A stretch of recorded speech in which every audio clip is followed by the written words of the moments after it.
was in a chaotic state in most of the 1930s.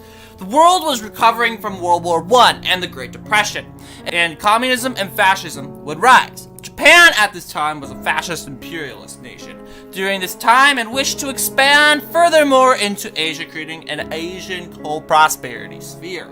Japan had invaded Manchuria while China was in a civil war, but the Marco Polo Bridge incident would be the perfect reason for Japan to declare war, and in 1937, the Second Sino-Japanese War officially began. The nationalist and communist forces decided to call a truce to fight the Japanese. In 1938, the Japanese captured the Chinese capital of Nanjing. There took place was rape of Nanjing, which led to the rapings and killings of thousands of Chinese civilians.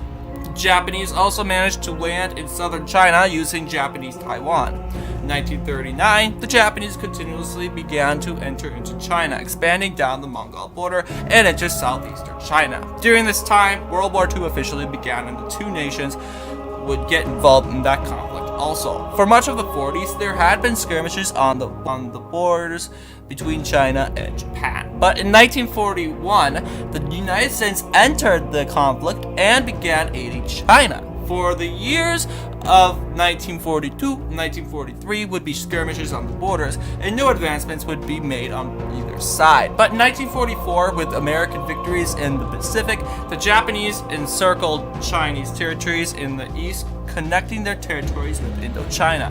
In 1945, World War II in Europe was over, and the atomic bombs were dropped on Japan, ending World War II and the Second Sino-Japanese War. China would take back Taiwan, while the USSR and USA would divide up Korea and Japan.